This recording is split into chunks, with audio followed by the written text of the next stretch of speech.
Rotavator tractor வச்சிருக்கக்கூடிய நண்பர்கள் இந்த பதிவை கவனிங்க.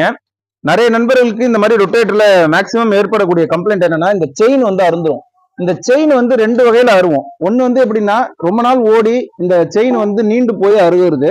ரெண்டாவது வந்து இந்த டென்ஷன் லிவர் இருக்கு பாத்தீங்களா, இந்த நான் போட்டிருக்கேன் பாத்தீங்களா, இந்த ஸ்ப்ரிங் இந்த டென்ஷன் லிவர் போட்டிருக்கோம்ல, இப்போ இந்த இடத்த நீங்க கவனிச்சீங்கன்னா தெரியும். இந்த ஷார்ப்பா இருக்கிற பகுதியை கவனிங்க.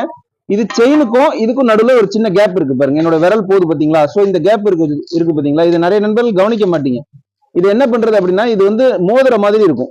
சோ சப்போஸ் நீங்க வந்து ஃபார்வேர்டுல ஓட்டாம ரிவர்ஸ் லைட்டா போட்டீங்கனாலும் இந்த செயின் லிவர் என்ன பண்ணும், டென்ஷன் லிவர் செயினோட இந்த கேப் இருக்குல்ல, இந்த கேப்புக்குள்ள போயிடும். சோ அப்ப செயின் கட் ஆகிறதுக்கான வாய்ப்புகள் இருக்கு. சோ இந்த மாதிரி உங்களுக்கு படியுது அப்படின்னா இந்த இடத்துல லைட்டா பெண்ட் பண்ணிக்கோங்க. பெண்ட் பண்ணிட்டு மாட்டீங்கன்னா இந்த செயின் வந்து எந்த டேமேஜும் ஆகாது, லாங் லைஃப் வரும். நம்ம வந்து செயினை வந்து லாக் பண்ணிருக்கோம். லாக் பண்ணிட்டு ஒரு சின்ன டாக்காவும் போட்டு விட்டோம். இந்த டாக்கா வெற்றும்பாலை வெட்டிடலாம்.